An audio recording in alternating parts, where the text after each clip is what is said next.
Hey AMC fans, I'm Kira Batay with AMC Movie News. Now I know that you guys are as geared up and as excited as we are to watch The Dark Knight Rises coming out at AMC theaters everywhere starting July 20th.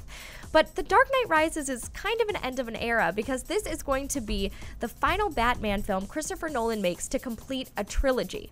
So then it got us to thinking, who could possibly direct future Batman films? Along with me to discuss their insights and thoughts are Roth Cornett of AMC Movie News and John Campia, senior editor of AMC Movie News. Hello. So Roth, we're going to start with you. Who do you think it could possibly be? Well, you know, there's a few people that I would love it to be, actually. The first person is Darren Aronofsky, who was set to take over the franchise before Christopher Nolan, actually. Right, yeah. And as always, with Darren Aronofsky and studios, that fell through. I think ultimately I've surrendered to the fact that he is always just going to do his own thing. And you know what? I can't wait to see what he does next. So moving along from that, I also think they need to strike a completely different tone with this film. They need to really remove it from what Christopher Nolan did because it is so unique and it revitalized the franchise so well. So there's people that can do that. There's Guillermo del Toro. There's Alfonso Cuarón. They also are out of the question. I do not think they will do this. And I also think that the studio's been looking toward people that haven't quite hit that peak of their career yet directorially. They're looking for people that they can get at a cheaper rate and also elevate to a new level with these films. People like Mark Webb for Spider-Man, for Gary Ross for The Hunger Games, and then Francis Lawrence for The Catching Fire. The Hunger Games: The Catching Fire. You can see all about that on AMC Movie News. And then again, Shane Black here with Iron Man 3. Yeah, Shane would be a good one. Yeah, so I think you can do one of two things. You can take it in a whole new direction where it's like a full-on action franchise. We'll see what Shane Black does. He certainly has a forte for writing action. We'll see what he does with Iron Man 3. That could be a possibility, but his rate may go up. So the other two people that I think when we're looking at people that are independent, creative, interesting, and up-and-coming directors that then could take over and bring something to a franchise. One is Duncan Jones, who did Moon, which is a great, really interesting sci-fi movie. He also did Source Code. I like that pick. Right, so he's elevated to the sort of the next level financially with Source Code. But there's someone that I absolutely adore, and his name is Rian Johnson. He directed Brick. He directed The Brothers Bloom. He is the upcoming Looper with Bruce Willis and Joseph Gordon-Levitt, and it's a sci-fi film. It looks amazing, and I think we're going to see if he can deliver action with this film. If he can, I think he would be amazing to take over the Batman franchise. I think you're right about they need to not try to copy Christopher Nolan. Yeah. The Christopher Nolan films are done. It's time to move on. Let's not go back to Joel Schumacher style of making Batman films, but it's time to move on. So I think in trying to find a new director, they can't try to just copy or find somebody who's just like Christopher Nolan. It's time to make their own films.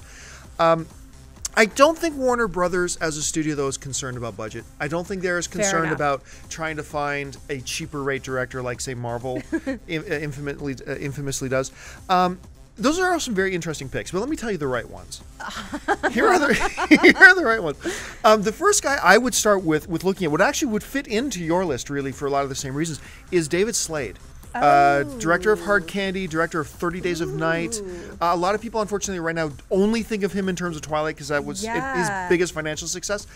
But I like that pick a David lot. Slade, he knows tone. Yeah. My God, if you watch Hard Candy, if you watch 30 Days of Night, he is so gifted at tone. Another guy I really like for a very, very different reason is Danny Boyle. Oh my God! Who is You're kicking my butt.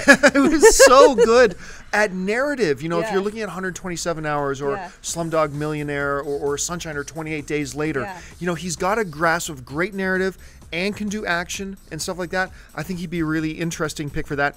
Another one that I don't think anybody would think of, but I'm telling you, I think this would be my number one pick, would be Jason Reitman, who has an incredible ability to convey human experience. You know, when you're looking at films like Up in the Air or Juno or things like that, he has such a young adult. He has such a great way of not only communicating heavy themes with human experience, but bringing levity to them at the same time.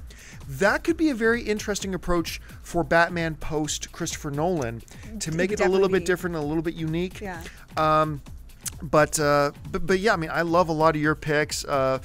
There's no definitive answer. I mean, for now, really looking forward to The Dark Yeah. Knight Rises, but moving forward, I could see any of those three guys. I gotta say really quickly that I adore Hard Candy, and if you haven't seen it, you need to see it right now. I love that pick. David Slade is awesome. I give it to you. That's great. And then Danny Boyle, I as always want to make love to him and give birth to amazing short films. He's really one of my favorite directors. I also think that is a great pick.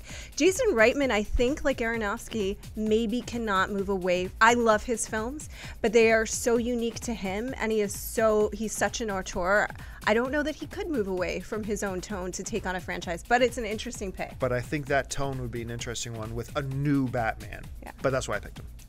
All right, well, there you guys have it. That's some good options. Let us know what you guys think about John's picks and Roth's picks, and if you guys agree or disagree on their opinions. And remember, you can purchase your tickets for The Dark Knight Rises starting June 11th at amctheaters.com. And while you're there, check out some movie news. Plus, join us on Facebook and Twitter, and remember, subscribe to our YouTube channel. I'm Kira Bate, along with Roth Cornett and also John Campia. Until next time, guys.